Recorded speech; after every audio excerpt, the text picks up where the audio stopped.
Hello aspirants, welcome to AKSIS academy daily current affairs. So ముందుగా మనం last ఇచ్చినటువంటి question answer చూస్తే ఏ measures తీసుకుంటే ఎనర్జీ రెసిలియన్స్ వస్తుంది భారతదేశంలో అన్నీ 1 2 3 4 అన్నీ కరెక్టే. So all of the above. ఇక ఈరోజు టాపిక్ ఆంధ్రప్రదేశ్ ప్రభుత్వం ఉగాది సందర్భంగా ఉగాది రోజున P4 ఇనిషియేటివ్ అనే ఒక కాన్సెప్ట్ని తీసుకొచ్చింది. అయితే చాలామంది ఈ P4 అనే ఇనిషియేటివ్ ఆంధ్రప్రదేశ్ ప్రభుత్వమే తీసుకొచ్చిందని అనుకుంటున్నారు. కాదు, ఇది ప్రపంచంలో ఇప్పటికే వచ్చింది. అది ఎక్కడంటే global forum for sustainable transformation అని ఒక ఫోరం ఉంది. Global forum for sustainable transformation. ఇది చాలా పెద్ద సంస్థ, లైక్ యునైటెడ్ నేషన్స్ వీళ్ళకి లింక్ అయినటువంటి ఒక ఫోరం అని అనుకోండి. So global forum for sustainable transformation అంటే ఏంటంటే పేదరికంలో ఉన్నటువంటి వ్యక్తుల్ని ఏ రకాల స్ట్రాటజీస్, ఏ రకమైనటువంటి స్ట్రాటజీస్ను వాడి ఒక సుస్థిరమైనటువంటి పరివర్తన దిశగా తీసుకెళ్ళి వాళ్ళని పేదరికం నుంచి బయటపడేయాలి అనేటటువంటి ఒక కాన్సెప్ట్. ఈ గ్లోబల్ ఫోరం ఫర్ సస్టైనబుల్ ట్రాన్స్ఫర్మేషన్లో ఈ P4 అనే ఇనిషియేటివ్ ఇప్పటికే చాలా సంవత్సరాల నుంచి ఉంది. అయితే దాన్ని అమలు చేయడానికి ఇప్పుడు ఆంధ్రప్రదేశ్ ప్రభుత్వం ఒక కొత్త రకమైనటువంటి మోడల్ని ప్రవేశపెట్టారు. అంటే ఆల్రెడీ ఎగ్జిస్టింగ్ థియరీని వీళ్ళు ఇంప్లిమెంట్ చేస్తున్నారు. అంటే దీని మీద విమర్శలు ప్రతి విమర్శలు కూడా ఉంటాయి కాబట్టి ఆబ్వియస్గా అవతల వైపు పొలిటికల్ వాళ్ళు, ఇంకో వీళ్ళ వైపు ఉన్నటువంటి పొలిటికల్ వాళ్ళు, నాకు తెలిసి వాళ్ళకు కూడా పూర్తిగా అర్థమై ఉండదు విషయం. బట్ మనకి ఎగ్జామినేషన్ పాయింట్ ఆఫ్ వ్యూలో దీని గురించి మనం చూడాలి. ఇక్కడ పబ్లిక్ ప్రైవేట్ పీపుల్ పార్ట్నర్షిప్. చాలామంది ఏమనుకుంటున్నారంటే పబ్లిక్ అంటే ఏంటి, పీపుల్ అంటే ఏంటి, రెండు ఒకటే కదా అని అనుకుంటున్నారు. కాదండి, పబ్లిక్ అంటే ఇక్కడ ప్రభుత్వ రంగం, అంటే ప్రభుత్వం ఉంటుంది. ప్రైవేట్ అంటే ప్రైవేట్ రంగం. సో పీపుల్ అంటే జనం, పార్టిసిపేషన్, నలుగురు కలిసి పార్టిసిపేట్ చేస్తారు. So public private people partnership. ఇంతకుముందు పబ్లిక్ ప్రైవేట్ పార్ట్నర్షిప్ ఉండేది. సో కాబట్టి ఇప్పుడు పబ్లిక్ ప్రైవేట్ పీపుల్ పార్ట్నర్షిప్గా తీసుకొచ్చారు. సో దీని గురించి మనం ఈరోజు తెలుసుకుందాం. ఇది ఏంటిది అంటే, first of all Andhra Pradesh chief minister దీన్ని లాంచ్ చేశారు. P4 అనే ఇనిషియేటివ్, బంగారు కుటుంబం మార్గదర్శి అని చెప్పి ఒక ఇనిషియేటివ్ని తీసుకొచ్చారు. సో ఈ ఇనిషియేటివ్ ఏంటంటే అండర్ ప్రివిలేజ్డ్ కమ్యూనిటీస్ ఎవరైతే ఉన్నారో, అంటే బాగా వెనకబడినటువంటి వర్గాలకు చెందినటువంటి వ్యక్తులు ఎవరైతే ఉన్నారో వీళ్ళను సాధికారత వైపు నడిపిస్తూ ఉంటుంది. అయితే కొలాబరేటివ్ గవర్నెన్స్ మోడల్, ఇందులో ఒక గవర్నెన్స్ మోడల్ అంటే పరిపాలనా నమూనా విధానం ఒకటి ఉంటుంది. అదేంటంటే పబ్లిక్ ప్రైవేట్ పీపుల్స్ పార్ట్నర్షిప్. ఈ నాలుగు ఎంటిటీలు కలిసి ఒక రకమైనటువంటి వ్యాపారాత్మక దృక్పథంతోనో మరొక రకంగానో ముందుకెళ్తాయి. సో దీనికి సంబంధించి అసలు P4 అంటే ఏంటంటే, P4 స్టాండ్స్ ఫర్, ఇందా చెప్తున్నాను కదా, పబ్లిక్ ప్రైవేట్ పీపుల్ పార్ట్నర్షిప్ అంటారు. ఇది ఒక initiative for social and economic transformation. అంటే సామాజిక పరివర్తన అలాగే ఆర్థిక పరివర్తన కోసం ఈ యొక్క P4 ఇనిషియేటివ్ మోడల్ అనేటటువంటి దాన్ని ప్రపంచ దేశాల్లో చాలా చోట్ల తీసుకొచ్చారు. ఇప్పుడు ఇదేమి కొత్త అయితే ఏమీ కాదు. అయితే దీని డెఫినేషన్ ఏంటి అని చూస్తే కనుక, first of all inclusive development అనే కాన్సెప్ట్ ఉంటుంది. ఇది మనం ఎప్పుడూ మాట్లాడుకుంటూ ఉంటాం. సమ్మిళిత వృద్ధి అని అంటారు. ఏంటి సమ్మిళిత వృద్ధి అంటే, సాధారణంగా ఇప్పుడు ఏ దేశంలో అయినా గ్రోత్ అంటే జీడిపి అనేటటువంటిది వస్తుంది. అయితే ఈ జీడిపి అంటే దేశానికి వచ్చేటటువంటి లేదా ఒక ఆర్థిక వ్యవస్థకు వచ్చేటటువంటి వృద్ధి. ఈ జీడిపి అనేటటువంటిది ఎవరో ఒక వ్యక్తి లేదా section of the people in the society కాకుండా దీని తాలూకా ఫలాలు అంటే ఆర్థిక ప్రగతి యొక్క ఫలాలు అందరి వ్యక్తులకి కనుక అందితే దాన్ని ఇంక్లూజివ్ డెవలప్మెంట్ అని అంటారు, లేదా ఇంక్లూజివ్ గ్రోత్ అని అంటారు.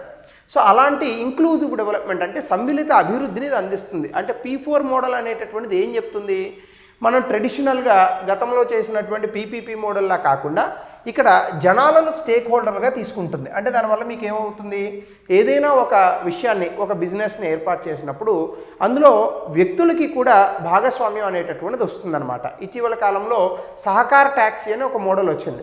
అది కూడా మీరు PPP ఇనిషియేటివ్ కింద చెప్పచ్చు. ఎందుకంటే అందులో వచ్చేటటువంటి లాభాలను డ్రైవర్లకే పంచేటటువంటి కార్యక్రమం చేస్తోంది ప్రభుత్వం.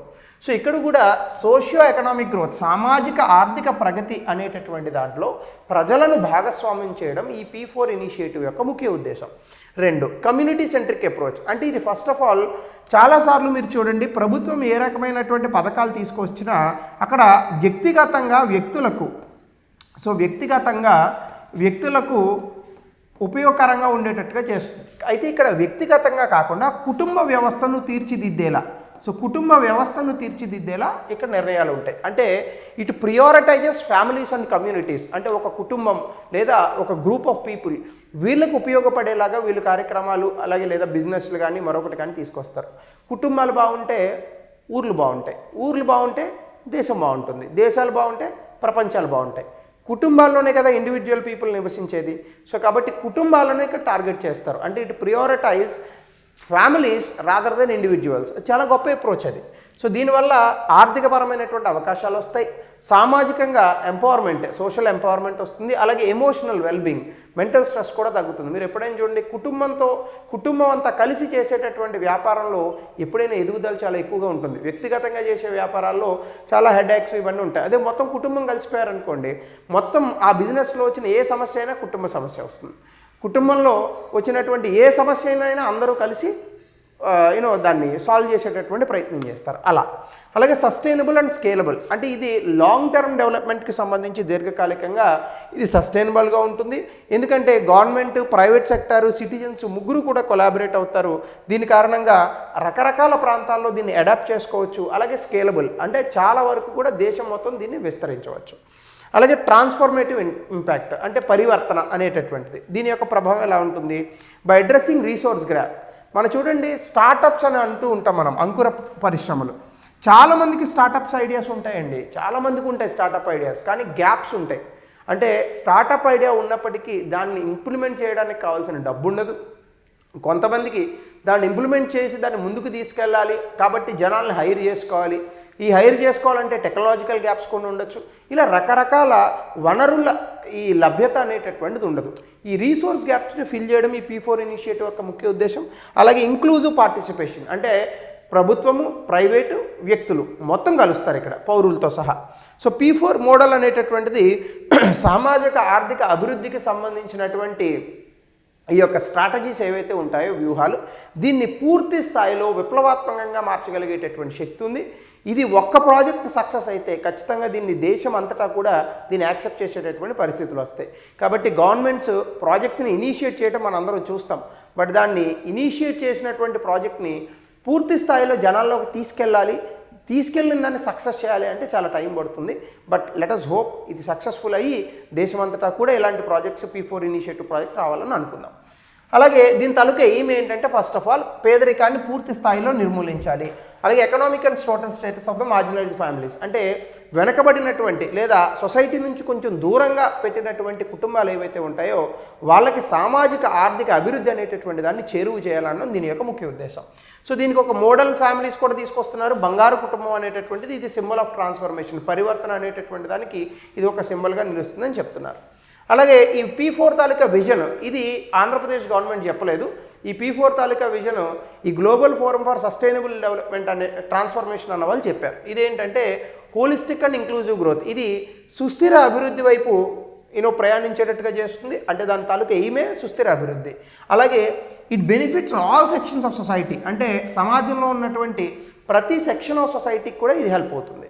2 ఫ్యామిలీ సెంట్రిక్ అప్రోచ్, అంటే ఇది కుటుంబాలను కోర్స్గా మారుస్తుంది. అంటే కుటుంబాల మధ్యలో ఉంటాయి, దాని చుట్టూ కుటుంబ వ్యవస్థ చుట్టూ ఈ అభివృద్ధి అనేటటువంటిది ముందుకెళ్తుంది. సో దీని ద్వారానే సోషియో ఎకనామిక్ ఎంపవర్మెంట్, సామాజిక ఆర్థిక సాధికారత అనేటటువంటిది వస్తుంది. దీనివల్ల మెంటల్ వెల్బీయింగ్ కూడా వస్తుంది. అలాగే కొలాబరేటివ్ ఎకోసిస్టమ్, ఇక్కడ కొలాబరేటివ్ ఎకోసిస్టమ్ అంటే ఈ మోడల్లో ఉన్నటువంటి క్రక్స్ ఆస్పెక్ట్ ఏంటి? అసలు private entities known for efficiency, government known for giving approvals, అలాగే పీపుల్ సో పని చేస్తారు. ఈ ముగ్గురు వచ్చి ఎక్కడైతే అన్టాప్డ్ రిసోర్సెస్ ఉన్నాయో, అంటే ఏ వనరుల్ని, ఏ విషయాలైతే ఇప్పటి వరకు మనం వ్యాపార దృక్పథంతో ముట్టుకోలేదు వాటిని కూడా ముట్టుకుంటారు. సో దీనివల్ల కొలాబరేటివ్ ఎకోసిస్టమ్, అంటే అందరూ కలిసి పనిచేసేటటువంటి ఒక ఎకోసిస్టమ్ ఉంటుంది. అలాగే ప్రభుత్వాలకు కూడా ప్రజల మీద నమ్మకం ఎలాగో ఉంటుంది అనుకోండి, బట్ ప్రజలకి ప్రభుత్వాల మీద ఎక్కువగా నమ్మకం పెరుగుతుంది. అలాగే వైడ్ స్ప్రెడ్ ఇంపాక్ట్, దీని తాలూకు ఇంపాక్ట్ అనేటటువంటిది కూడా అద్భుతంగా గ్రోత్ వస్తుంది కాబట్టి, దాంతోపాటు సంపద వస్తుంది కాబట్టి ప్రతి వ్యక్తికి, ప్రతి కమ్యూనిటీకి ఇది చేరువవుతుంది. దీనివల్ల మనకి దీర్ఘకాలిక అభివృద్ధి అనేటటువంటిది సాధ్యం. ఇది ఈ P4 ఇనిషియేటివ్లో ముఖ్యమైనటువంటి అంశం. ఇందులో కొన్ని కీ ఫీచర్స్ ఉంటాయి. ఏంటంటే ఇప్పుడు వీళ్ళు చేస్తున్నటువంటి ఆంధ్రప్రదేశ్ ఇనిషియేటివ్లో 2 మిలియన్ అంటే 20 లక్షల మంది బెనిఫిషియరీస్ని ఇనీషియల్గా టచ్ చేస్తారట.